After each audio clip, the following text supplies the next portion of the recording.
Welcome to the Tower Couch Podcast. I'm your host, Mitch, and today we have David. Yo! Hell yeah, brother. It's been a minute. He was on the Elden Ring episode with us a long time ago, and I feel like you might have been on another one besides that. I'm not sure, though. Probably? I don't know. I'm not sure. What's been going on, man?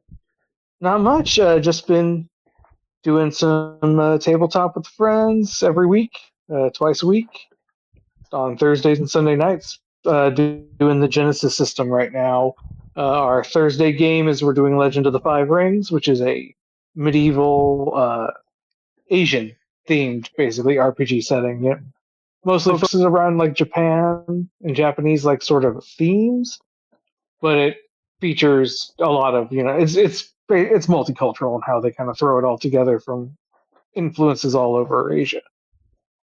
And then on Sunday, I run a Fallout tabletop RPG. Nice. I actually just purchased for the first time a Fallout game. Actually, I bought three of them. The summer sale was like, dude, I got New Vegas and all the DLC for like $5, I think, and then I got Yeah. one and two for like $5, like together. Oh, nice. Yeah, I really like those. I grew up on desktop and like N64 and stuff Yeah. like that, but every once in a while I'd go over to the old desktop and I'd play Command and Conquer Tiberian Sun. So that like isometric click, like all you gotta do is just click with your mouse to do things. I'm like down with that. That's what that game looked like it was gonna be. So I don't know. Have you ever played them? Oh yeah, one and two are amazing. Actually, like that's like I love those style of games, which is why like I'm really into 40K right now. And like I'm so excited for the Dark Heresy game that's coming because if it's going to be anything like Rogue Trader was, it's going to be phenomenal. I think I also saw Space Marine 1 or 2 for like $5 or $10 also on the summer sale. So if you don't Yeah, have that, I there have you go. two. No, I've had forever. One, they're about to do another remaster release or remake release of it for I think PlayStation 5. Oh, sick. Yeah, that'd be awesome. Um, I was gonna say if I uh, if I was gonna buy that game, I'd want to play it on a big screen. But yesterday I came home. My buddy made a 45-foot Ethernet cord for me, like clipped it all up and put on the ends. And I came home from work, grabbed a drill, and drilled a couple holes in my floor, and I ran the Ethernet cable from a box. And this HD extender box goes into my computer. Well, at the other end, I poked the hole up through my bedroom, and there is another box over there that I plugged it into my TV. So now I can lay in bed because it also doubles a It doubles as like a USB hub, so I can plug Yeah, exactly. my fucking um the wireless mouse and my keyboard in it, and still Bluetooth. Exactly. Yeah, my controller. So now I can PC on the TV in bed because I have a bulging disc in my back, and like it got really I bad. mean, Hmm. minus the bulging disc, living the dream, I suppose. Yeah, that's exactly how that felt whenever I turned it on and actually got it working. Um, yeah, like it doesn't get any better. um, well, like I hate gaming on a desktop. I just hate sitting in a chair for long periods of time, and that's when I can feel my back hurt. And I just got it fixed for the time being through like many weeks of chiropractor shit and stuff like that. So I'm like, when I lay Yeah. down, it never hurts. So I wired that up. My wife was pissed, but I was like, lol, I'm doing it.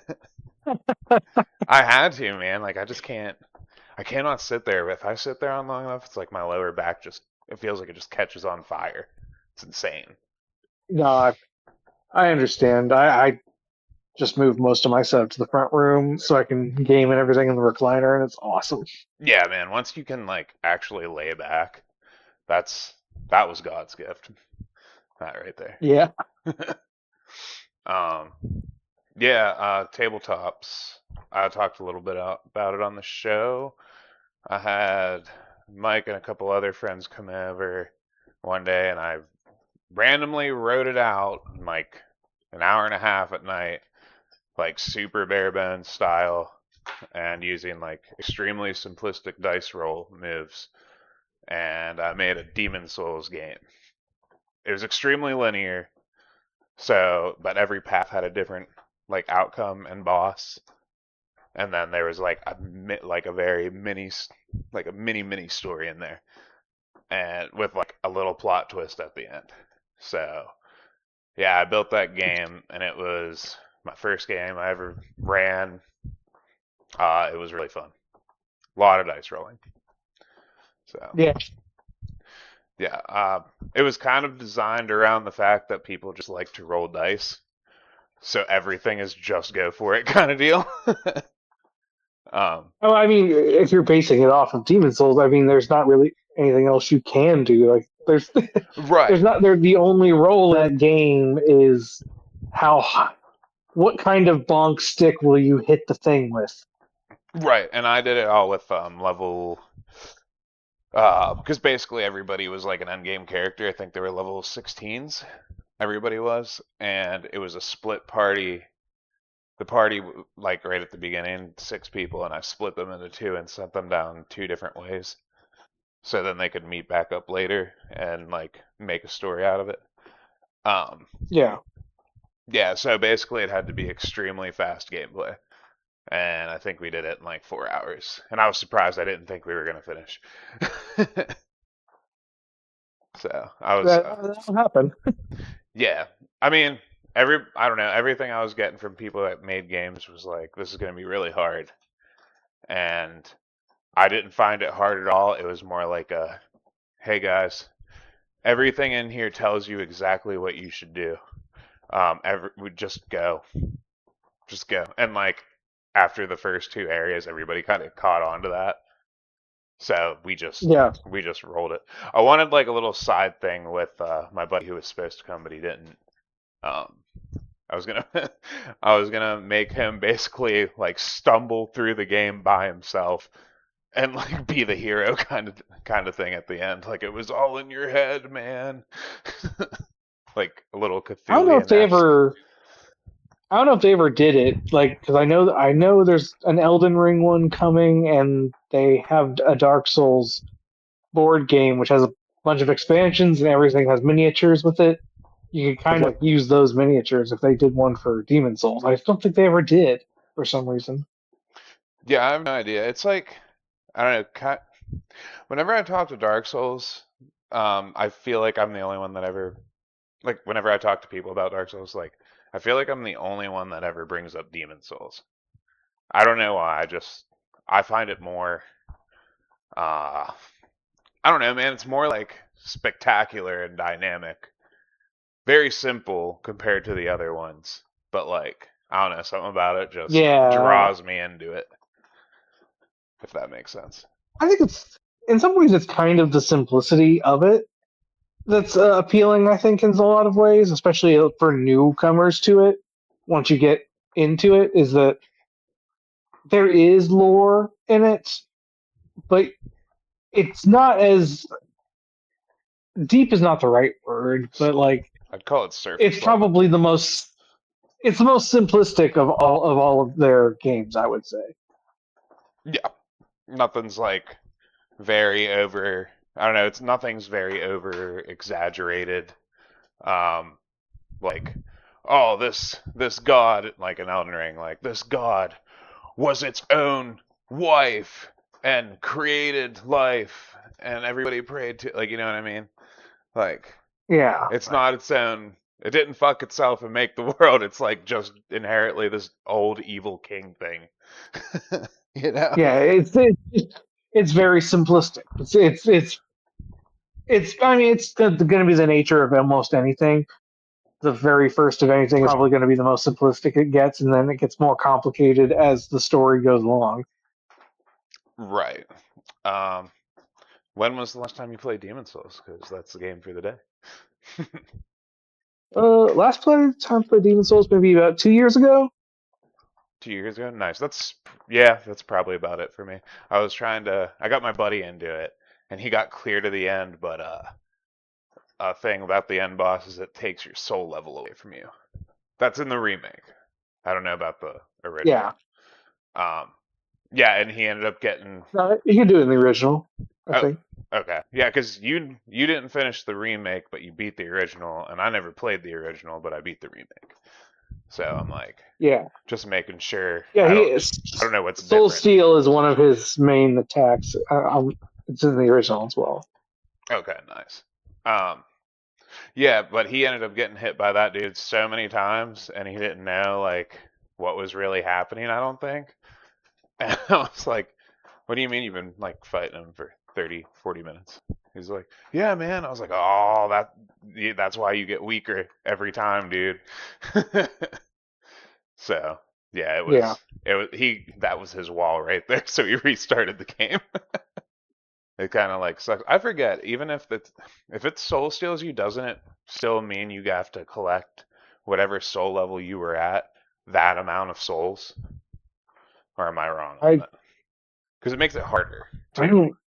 Yeah, I'm almost positive it's basically it drops your level down, but it doesn't drop down the amount of souls you need to keep.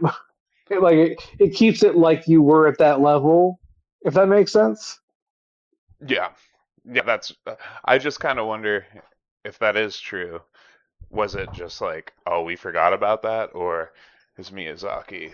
He was just like, I'm gonna show the world. You know, like. I mean, if you think about it, it's probably like they've never been more like that's the most cruel they've been. Yeah, that's very fair. And there's a lot of gimmick boss fights, which are fine. I like gimmick boss fights. So. Yeah, I enjoy them, but I would say that there is probably one too many in Demon Souls. Yeah, what is it? The Dragon God with the grapples, with the grappling or the spear hooks, whatever the fuck those were. The final boss, like the real final boss, just like this blob. Yeah. And Storm King is a puzzle boss. Storm King's, I don't know, man. Storm King's so badass though. It's just epic. It is epic. Yeah, it's just, I mean, honestly, even the Tower Knight's kind of a gimmick boss. Yeah, Tower Knight's a cool one. That was a weird one for me whenever I first played Demon Souls. Was like I could not beat him until I started getting online with it and everything. People were like, yeah, we're just gonna like walk you through a whole bunch of shit if you want. So they're like, yeah, cut his ankles and do this, and like all this rock golem boss, he's only damaged by magic, which that's super sucky. Especially when you're not magic build. Yeah, that was one thing that's always been. It's one of those hidden mechanics in the game that they don't really make a big deal about. And I think it's really in almost all the games, but this is the one that, in my opinion, had it the most punishing towards the player was strengths of weapons versus weaknesses of enemies. Like if you're going into which one was it? I think it was 1-3.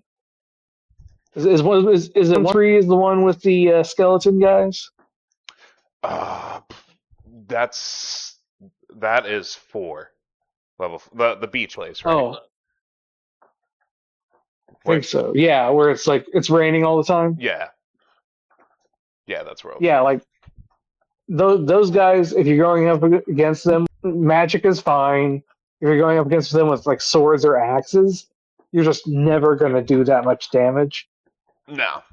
But if you use a blunt weapon like a club, like skeletons just crumple under clubs. There's like a lot of games I realized where skeletons are always weak to blunt damage, which I mean it makes sense, and it's always like you said, they just crumble or explode. I'm trying to think of the one game I'm thinking.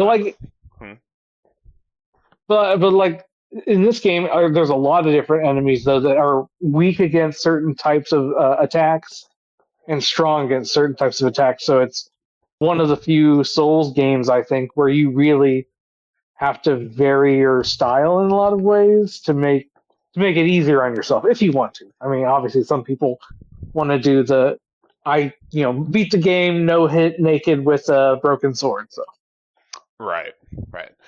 And that's the other thing about when you mentioned the cruelty of this game. What's the system called where you want pure black or pure light? It starts with a P. Can't remember it. The oh, yeah, where it turns white or black based on how many times you die or how many like bosses you beat. like Soul Affinity. I thought that's what it was. Maybe it's affinity. Uh, but yeah, if you die too much, you get punished for dying too much, essentially. But it's also it's not really necessarily always punishment. There are certain weapons and armors and stuff that you can only get in pure black worlds. Yes, yeah, and pure white. Same thing with they're not called cardinal demons. They're called something else, but you can hunt down a certain amount. There's like a certain amount of them in the whole game, and you just like hunt for them and shit. Like a gate in World 1, like this gate you probably would have never noticed right at the beginning, I think it is. Like right when Yeah, you're looking at the castle, there's like a little set of stairs on the side you can just walk down, and a gate will open if it's pure black or pure white or whatever. And then there's one of those demons in there, and you can kill him. Like, yeah, exactly.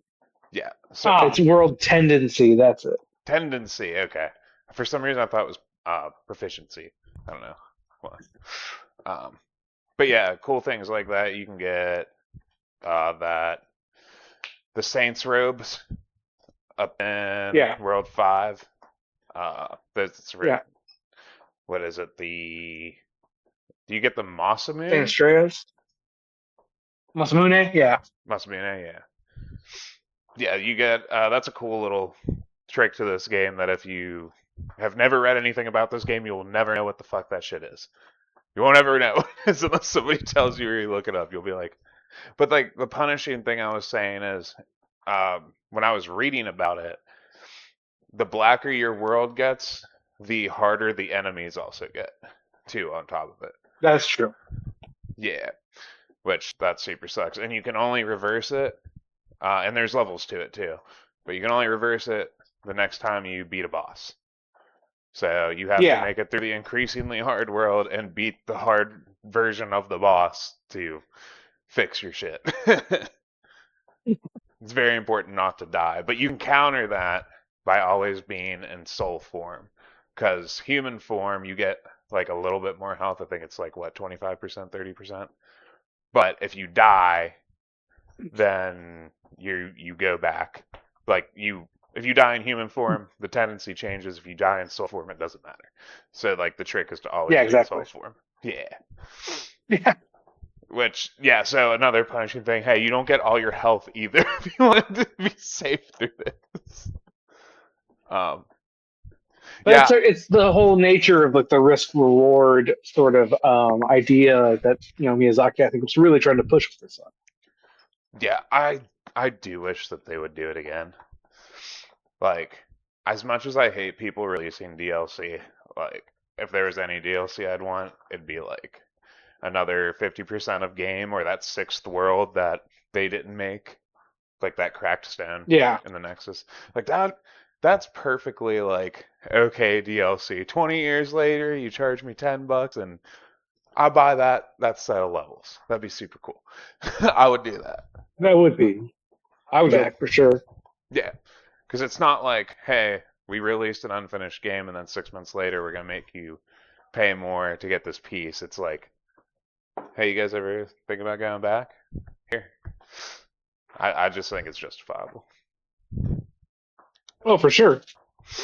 Honestly, I'm surprised they don't do stuff like that more often in general with games. Like, I don't know. It feels like only like Bethesda's like one of the only companies that, for better or worse, I'm not their hugest fan, but like you can't deny that the allowing the like mods and stuff to be the way that they are to create like new quests and stuff like that. Oh yeah. Their games have a lot more longevity, I mean, it takes very minimal upkeep. They have that whatever the creation club or whatever. So it's like I wish more companies did stuff like that where even if it's not necessarily in the company doing it, like maybe fans could make like more quests, more stuff like that, and add it to games would be fun. And Dark Absolutely. Souls and Demon Souls would be a great thing to do that and allow. I mean, look at how many people on the internet already like run and do their own like stuff, fan stuff in those universes. Yeah, people have hobbies of like just straight up making. I've seen N64 games called like I don't know Wario's hot dog stand or some fucking weird shit like that, and it's Yeah, just made out of a level from Mario 64 with like different character models in it and like a different premise. So yeah, people just like do this shit. And mods, like people just make. I think it'd be cool that once you retire your game, you could somehow not open source it because then people could get the code and just complete their whole new game, but like make something to where they can add on, like they do with the mods with Bethesda. That'd probably be yeah, exactly. that'd be fucking sweet. What did I you? think I think really the only reason Bethesda can do that is because they use the creation engine. So since they have their own ecosystem, it's Oh easier man, to do. I think. it'd be cool if they hurried up for Elder Scrolls 6 because I'm chomping at the bit, man. I'm done waiting. Like, I'll wait and see how everyone enjoys it. I am not getting it day one. oh come on, man, you don't want to play it like it's modded to Oblivion. It just No. crashes. It was really weird when Oblivion came out. That happened to me. I played like a long time, like a few hours on Discord with friends with it, and I was just showing them it, and everything was fine. I went to turn it on later on that day after I got off for a short break. It just crashed. Like every 5 minutes, crash, Yeah. crash, crash. So See, yeah, but that's why I buy their games anymore. They've burned me way too many times. it's fair. It's fair. It's just sad that we're soon going to be saying we got GTA 6 before we got Elder Scrolls 6, and that is the That's painful part. that's that's that's pathetic. Like Yeah. that's serious mismanagement on an epic scale. Like their stuff should not take as long as it does. Mm-mm. It's just they've bottlenecked themselves so hardcore because everything has to be go through and be approved by Todd Howard. So it's like, and that's just how that's how he's always done it. Is why like their games have always taken a long time. But like when they were a smaller company, it wasn't a big deal because I mean, if you have even 100 people trying to get answers from one guy in a day, it's not easy, but it's doable. They're now a company of like 3,000 people or something like that. It's like, yeah, that's just gonna just bottleneck everything. Yeah. Well, I've been saying it forever now. Indie games. I even believe when all these newer games and everything keeps improving, I think indie games from this point forward is probably just gonna run the game market. And if Yeah, I missed the single A game or double A games. Like, there's not that middle ground game anymore that could take risks but still had some money behind it. yeah, like So now you only have indie darlings or AAA slop. That's all we have. essentially, like why was it more fun to play Valheim for $145 or 145 hours with my friends? It cost me $20, but and I'm not speaking ill of Final Fantasy 16. I don't care what anybody says. I do love that game, but like think about the comparison. You're I don't know if they're $1 billion company, but Square's at least $1 million company. With what 30 years of franchise backing a game, and Yeah, the third I got 30 hours out of this one and 100%ed it, and it was mostly blank. That like the world was No, I'm not gonna say mostly empty, but it was empty. You know. Yeah, the world in 16 was very just like even the environments were like didn't feel in the wilderness even very lived in. Like I don't know, it felt it. You're right, it didn't feel real in a certain way. Like it felt like a dead world. Think about this is where it really got me when I was going after Odin over in his part of the country or whatever. It's like just open with some trees on the sides. There's like nothing Yeah, there, like at all. Like that's what I mean. It's that cost $60 when it came out. This was $20, and it's an independent. Just an indie game, and yeah. yeah, that's sad. It would be cool if we could get it so much to the point of indie games running the market that it lowers AAA prices. I know, right? It's ridiculous. It's I don't. None of this is sustainable. I don't know what they're gonna do because it looks like it's just going downhill fast. And you got PlayStation canceling physical, so that's fun. Yeah, right. Nintendo will probably be the only ones. I think that they'll stay physical like forever, truthfully, because they just I don't know. That's like their jam, man. I mean, they have those. What are those things called? Those the fake disc ones. Oh, yeah. I know what you mean. The game carts that don't have shit. I don't understand how that works. They have those for some reason, but like at the same time still release physical games. So it's like, why are you like Yeah.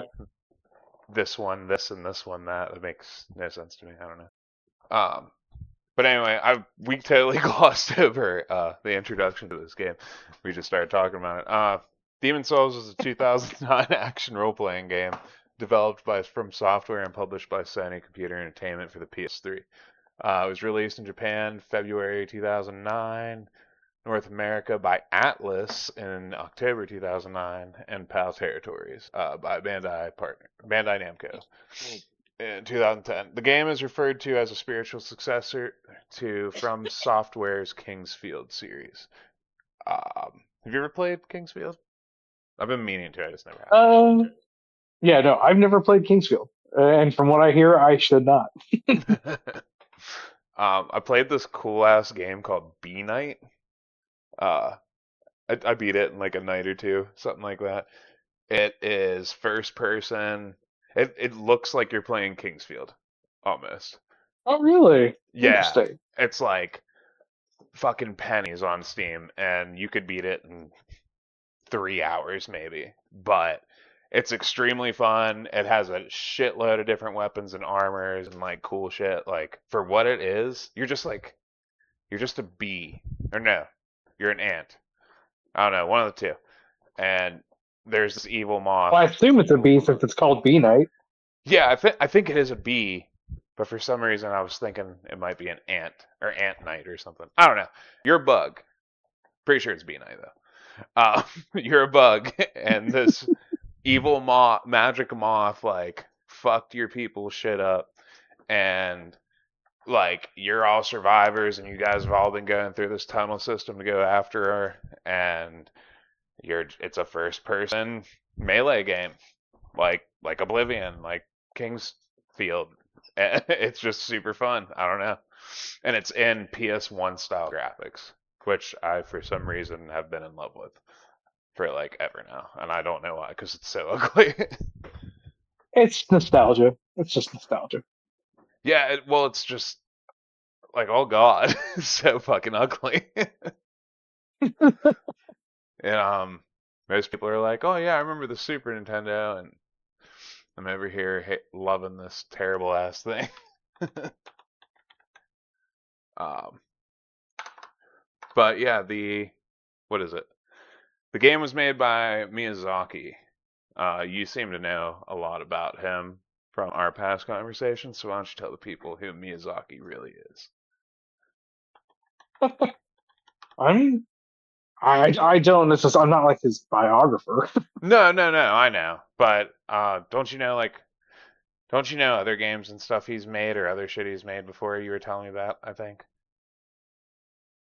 I mean, everybody kind of knows his whole Just geography or gameography. I don't know how. I guess, is that what they call it now? Would it be like? I guess it must be gameography. yeah, that's But I what I would mean, call it. That's what I would call it. Yeah, well, I don't. I always wondered how people knew he was so famous, but all I know him for is the Soul series. he's been doing games for so long now. Like, let's see. I mean, he started with Armored Core back in '05. I think he didn't like From Software. It's Armored called Core was like their main series, but he didn't come on until Armored Core Last Raven in '05. nice. It's called Fly Night, by the way. Sorry, go ahead. You're a Oh, fly. Fly Night. You're a fly. I was like, was it Yeah, I mean, like he's responsible for Armored Core 4, Demon Souls, Dark Souls 2, technically, even though he was just a supervisor, not the director on that one. Bloodborne, Dark Souls 3.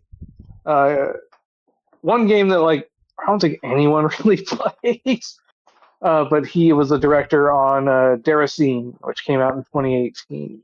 never even heard of it? And I know, right? And then he did Sekiro, Elden Ring, and the next thing up on the dock, it's going to be Dustblood's coming out this year, I guess. Yeah, the Bloodborne successor looking thing. Yeah, Isn't it exclusive for Switch? I believe so, or at That least as of right now, it is. that is insane.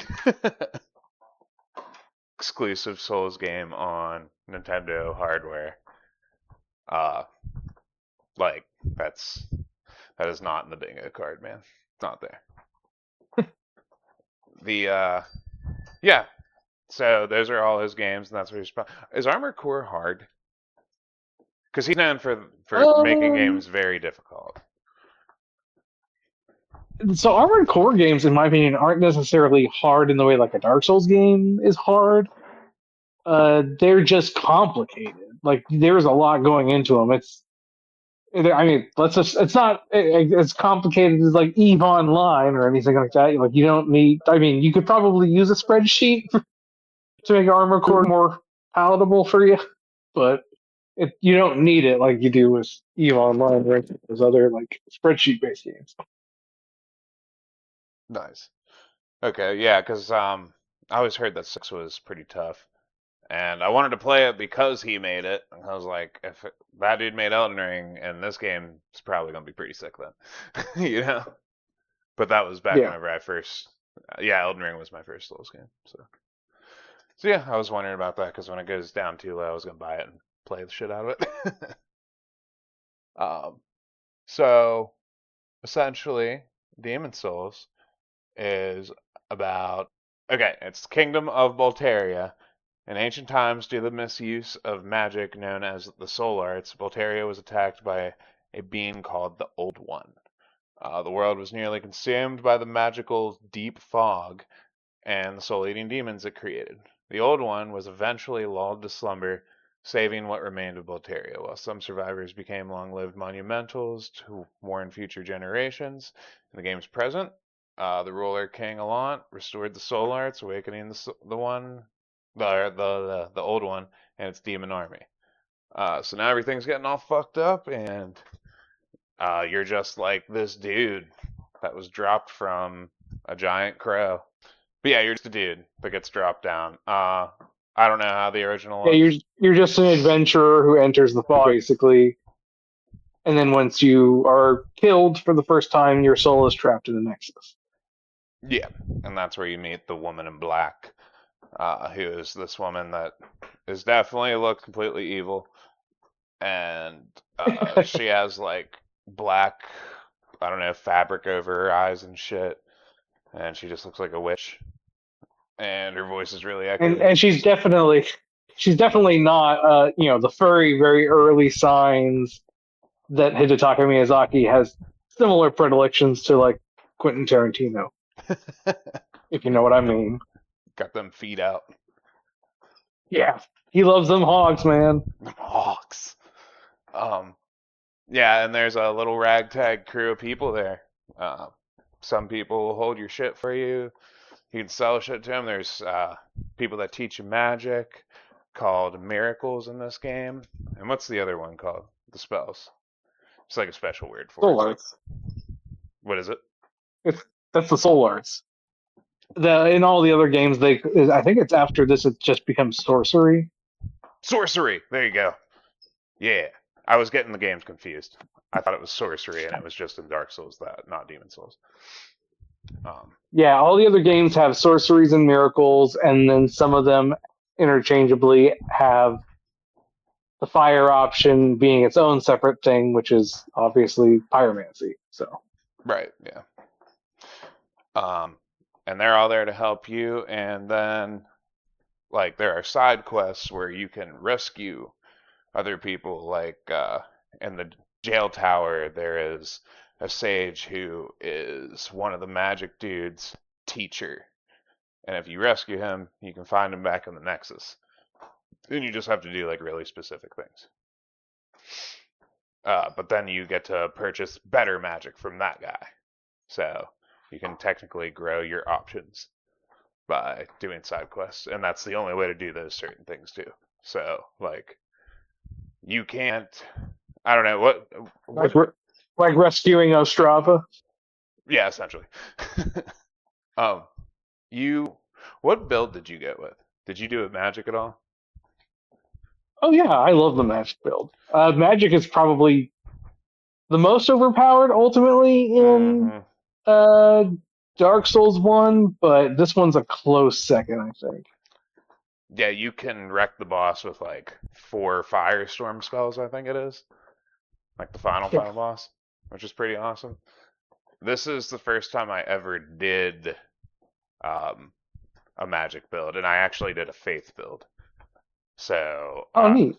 yeah, and I was really pumped about that because I've been trying to get away from the thing I do in video games all the time, which is what you were saying earlier, big bonk.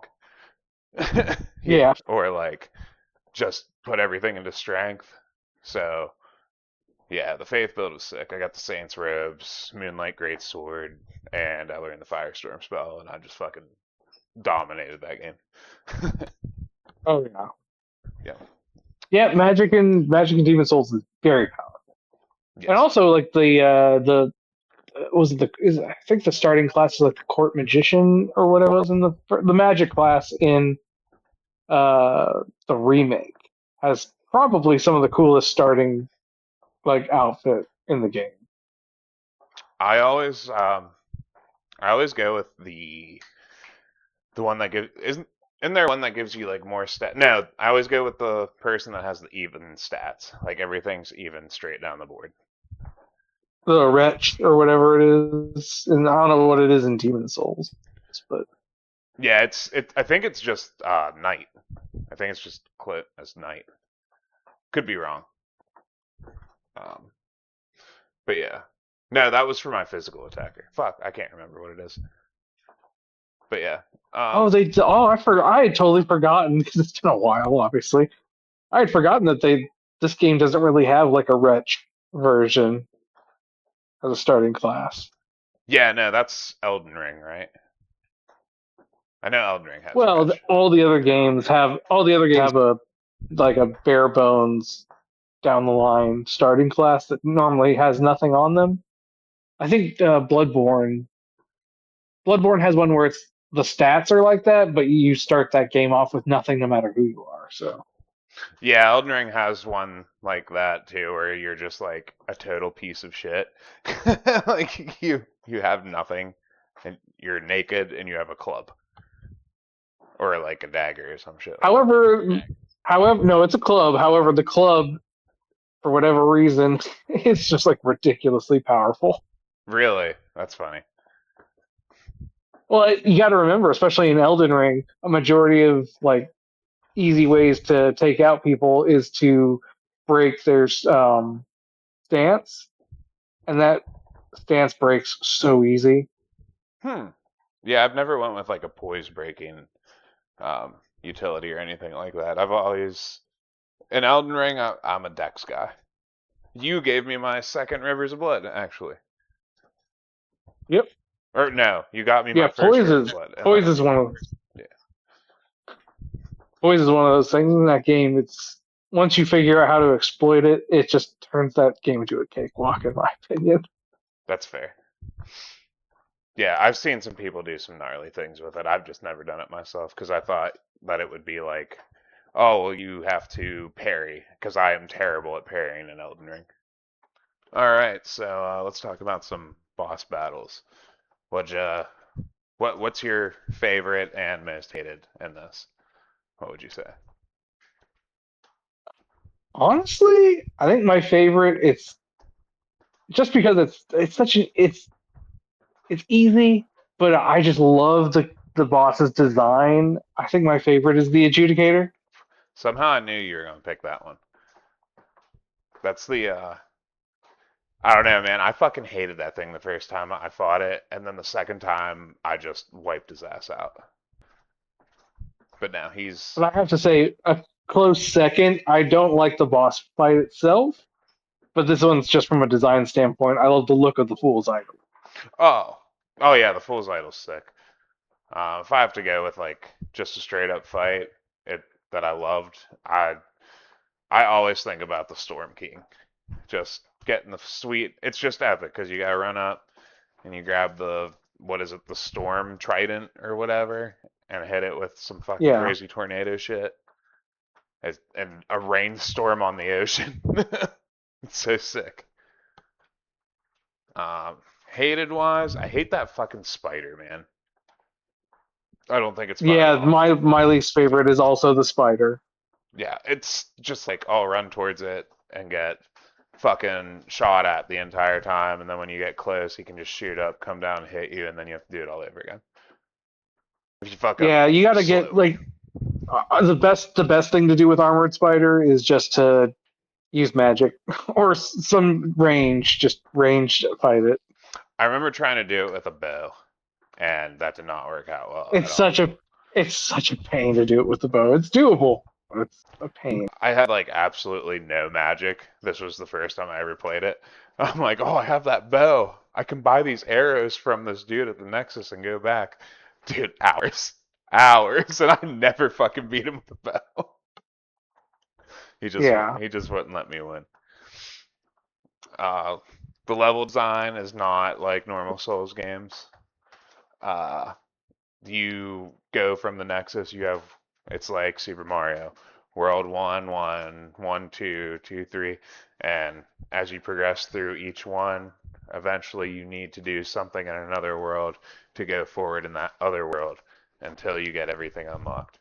Um, and you have to do certain things in those worlds also to unlock quests in other worlds. So it's very, while simultaneously having to worry about world tendency mm-hmm, yeah, it's a badass game, but it is unforgiving sometimes. and complicated in a lot of ways. Yeah, there is. I don't know, man. This is the most Dark Soulsy feeling game to me too, because like the poison swamp world when you're up in the trees, the 5-1 or whatever the fuck. You're it's like black up there. You ain't seeing anything that's gonna like these tribal tree spike things that jump out at you and like jump on you. It's actually like freaks you Yeah, the fuck out, and they can knock you off the cliff, so you just insta die. So that's fun. It's very creepy. And the remake is absolutely gorgeous. It looks almost real, I would say. So it's very, um, what is that? Not in depth, like it pulls you in, you know. So yeah, exactly. it's perfect for what it does. What was your favorite world? Favorite world? Mm-hmm. Probably the world 5-3, the Dirty Colossus Archstone. I forgot all about that thing. Um, yeah, it's like just what is it? Isn't it just like a nasty blob that's just poisonous and that's all it is? Yeah, it's the Valley of Defilement, man. It's just it's it's basically a hole of shit. Yeah, it's just fucking hilarious what it is. It's shit world, and the main boss is a very very clean lady. Yes, with a Black Knight. How'd you feel about that boss fight? Because it took me forever to figure out what I was supposed to do with the Black Knight guy that guards her. I thought it was a really creative boss fight. I really like. I liked how you have to deal with them. The way I did it was I ran up and hit him and let that tiny little bit go down, and I did that until like half of his health was gone, and I finally decided to look it up and finish him off like that. So I spent like 20 minutes hitting him and him hitting me back. Yeah. Just getting slammed into the ground.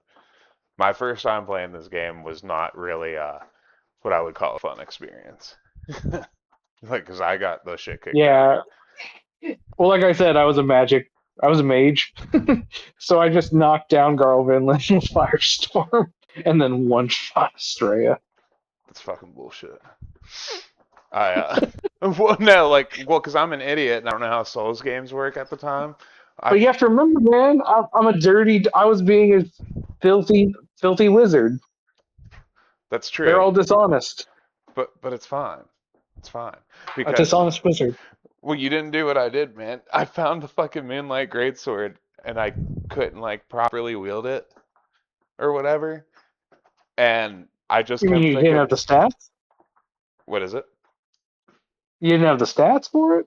Yeah, no. I didn't have the stats for it. Like, whenever it was my first time and I was like trying to use it, I couldn't even swing it. I was like, why can't I beat it with this giant sword? I can't even swing it. And then, like, after I learned about these games, I'm like, I just actually couldn't use it. So that was a huge waste of fucking time. Like, I was following guides, finding this dope ass sword that I couldn't even use. So. It is, if you think about it, like that's the Moonlight Greatsword in pretty much all of the games other than Bloodborne.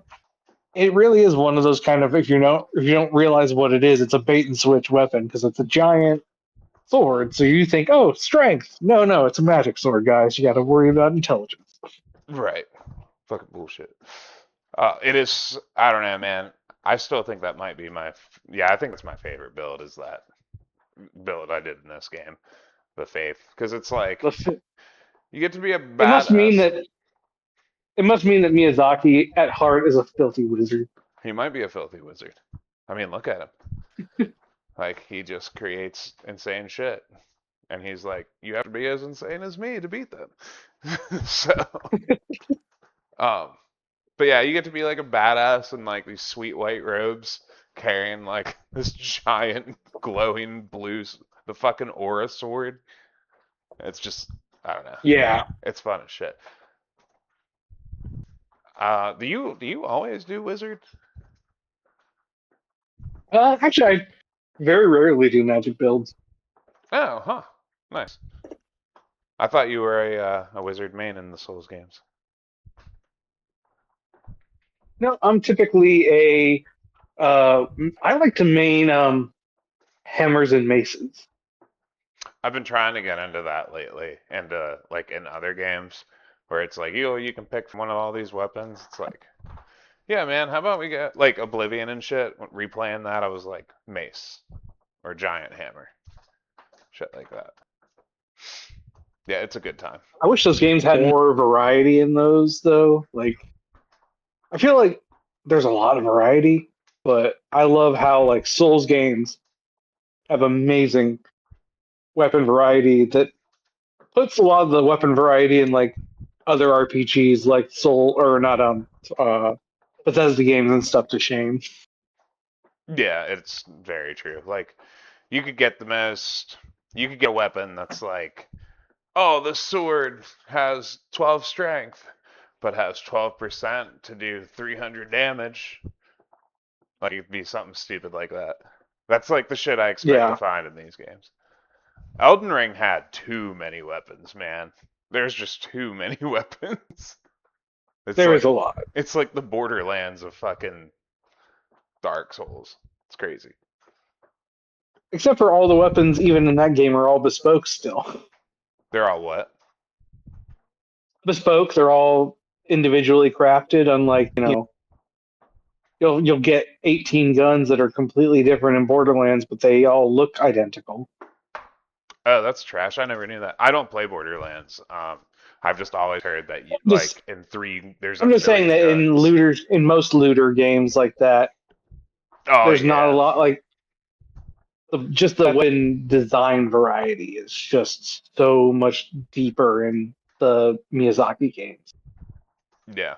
Well, my thing with there being so many weapons was like I liked a lot of weapons like the twin blades and shit like that, and they just Yeah, they they acted like oh nobody's really gonna use these. We're not gonna make it like that strong. And then there's other weapons that like are just kind of random and they're strong as fuck. You know. yeah, I just feel like there should be like a really strong around that around the same attack. Everybody should have like the same attack on it or around the same. So like, hey, you can actually use a badass weapon of this variety if you like it, kind of deal. yeah. Um, I don't know. This game, I don't know. Did you did you struggle with it your first time? Um, I mean, first time it was my first Souls game. It was, I mean, yeah, it was tough. Like it was because like it's one of those games where, especially if you like going back and looking at it now, you're like, oh wow, this isn't so bad. But at the time, especially like there weren't, like, I mean, finding internet guides was doable, but it wasn't as easy as it is to do now. You had to actually pull it up on a computer. Phones Cheat didn't pull that stuff up yet. cheatcodes.com. Yeah, so like if you needed a guide for something you couldn't understand, like you had to get on your mom's dial-up almost. I mean, it wasn't that early, but it was close. All the cheat codes I tried and special ways to unlock everybody in fucking Smash Bros on 64 and GameCube. Yeah. Those are big golden eye cheats, big head mode. That'd be wild if they still did shit like that for games. Do you remember the Game Shark Oh yeah, no and the Game Pokemon. Genie? Yeah, no Pokemon was escaping my grasp. You could literally just put a Jolteon like in the grass. It's fine. Yep. Fucking PlayStation had the action replay in the Game Shark too. It's crazy. Um, I don't know. Do you have anything else to say about this game? And it's definitely one of those games. I think a lot of people really enjoyed it because it was it won a bunch of awards when it came out that year, and so like it was maybe not the greatest thing on the block, but it was definitely not a failure. It was it was definitely a success for them. Right. But it's at the same time, it still feels like it's slept on in a lot of ways. So I would just recommend everyone, if you can get a chance to check it out, I would definitely start with the remake. Honestly, it's just going to be easier to get a hold of it that way. It is really badass. When I did look up the ranked Souls games in hardness, I guess the remake for Demon Souls is the hardest one. That's what it says. I don't believe that. I think Elden Ring's way harder because of like some of the bosses, like Malakath and Radon. Uh, yeah, there. I don't know. Would you say it's harder to clear than Elden Ring? No, I don't think it's Way harder shorter. than Elden Ring, honestly. Way shorter. I feel like it's very the way. Oh yeah, Yeah. Well, it's like if you really think about it, like I was saying, like it's like Super Nintendo. Think about it. It's a fairly linear. So, like all Dark Souls games are linear, but they're not this linear. So, like, I mean, you go through, you kill bad guys all the way to the Soul Stone thing or the boss, beat the boss, and we're continuing level two. You know what I mean? yeah, And every single level, even though they are in the same domain, feel like actual different levels, which is pretty fucking cool. exactly. It feels it's basically like a Russian nesting doll style of level design. Yeah, it's very cool the way they did it. It's like we're just gonna make not a platform, but like a side scroller into a 3D game and make everything It feel does. like mold into everything. It is kind of a. It is. It feels like maybe an early cross into from like what Castlevania kind of did with level design into like the 3 dimensional realm. Yeah. Yeah, that's a good way to yeah, that's a good way to put it. Like if you think about Bloodlines, they did it a lot in that, I feel like. Yeah. Yeah.